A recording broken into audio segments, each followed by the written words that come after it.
فرمایا خوب اچھی طرح سمجھ لو، ایمان کے لیے صبر کی حیثیت اسی طرح کی ہے جس طرح جسم کے لیے سر کی۔ جب سر کٹ جائے تو پورا جسم سایہ ہو جاتا ہے، اور جب صبر نہ رہے تو سارا ایمان بھی ختم ہو جاتا ہے۔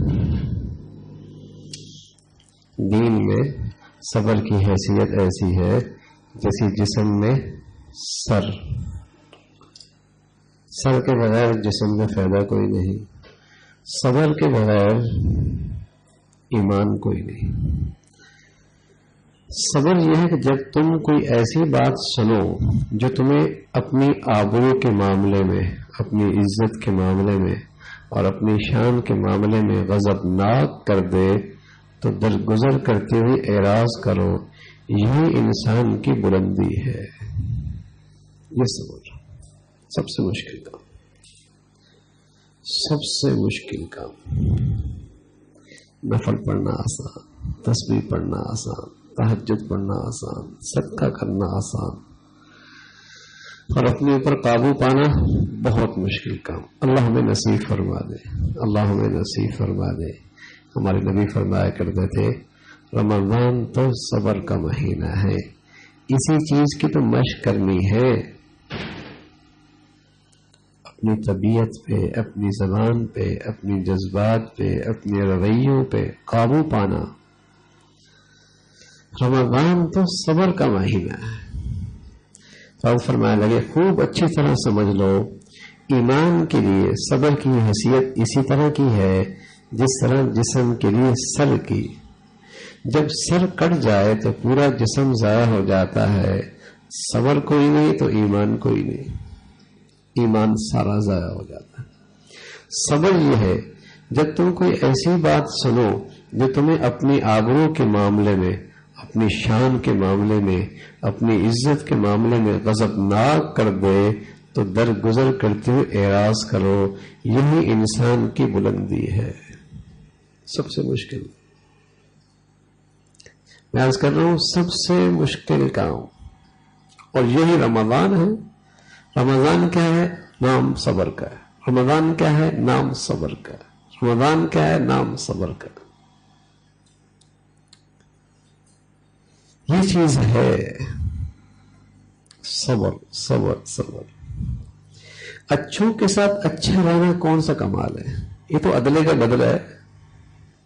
ناگواریوں کے ساتھ اور ناگواری کے ساتھ پیش آنے والے کے ساتھ اچھا کہنا بڑا دل گردی کی بات ہے۔ یہ چیز آدمی آ جائے تو زندگی بڑی ٹھنڈی ہو جائے گی۔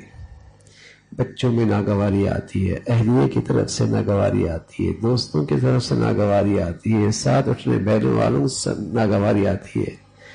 قدم قدم پہ صبر کا امتحان ہوتا ہے، قدم قدم پہ، قدم قدم پہ۔ اور یہ ایمان کا کتنا بڑا درجہ ہے، اور یہ ایمان کی کتنی اہم چیز ہے۔ فرمایا صبر کے بغیر جسم کوئی نہیں، صبر کے بغیر ایمان کوئی نہیں، اور یہی سب سے مشکل کام۔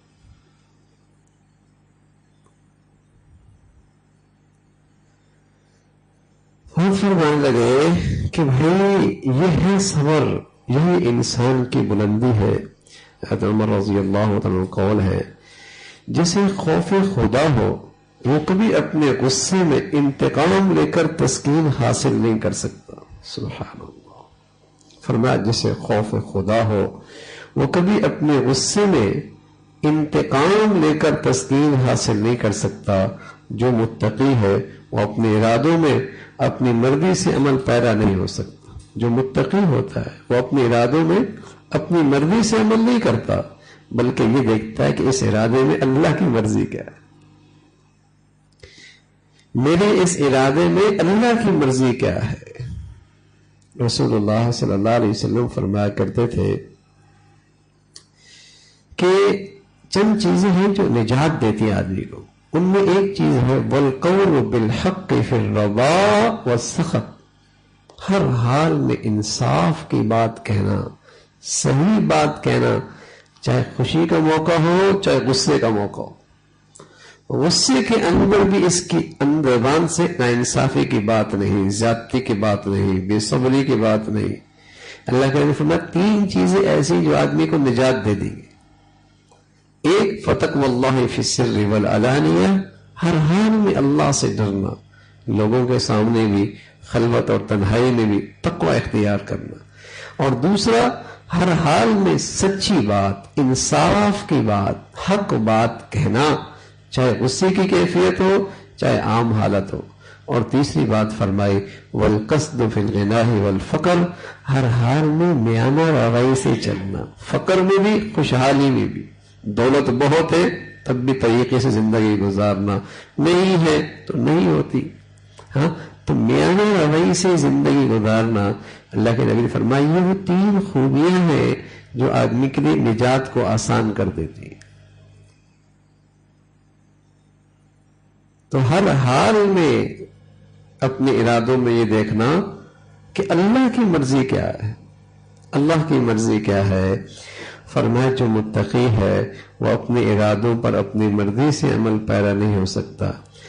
اگر لوگوں میں خوف آخرت میں ہوتا تو دنیا کے مناظر بالکل ہی مختلف ہوتے. یعنی ہر کوئی من مانی کر کے دنیا کا نظام تہ و بالا کر دیتا. ایک اللہ کا ڈر ہی تو ہے اور ایک آخرت کی فکر ہی تو ہے. کچھ انسانی ماحول نظر آتا ہے، ورنہ تو درندگی درندگی ہوتی، ورنہ تو درندگی درندگی ہوتی.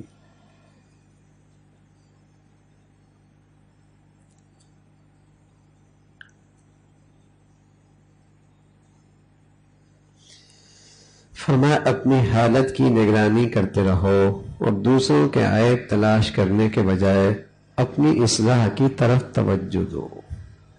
اللہ ہمیں وہ نظر نصیب فرما دے، اللہ ہمیں وہ نگاہ نصیب فرما دے کہ جس سے ہمیں اپنے عیب نظر آنے لگ جائے. سب کے تو آتے ہیں، سب کے تو آتے ہیں. اللہ ہمیں وہ نظر نصیب فرما دے، وہ نگاہ نصیب فرما دے جس سے مجھے اپنی کمیاں نظر آنے لگ جائیں، عبادات میں، معاملات میں، معاشرت میں، اخلاق میں. اللہ ہمیں وہ نگاہ نصیب فرما دے.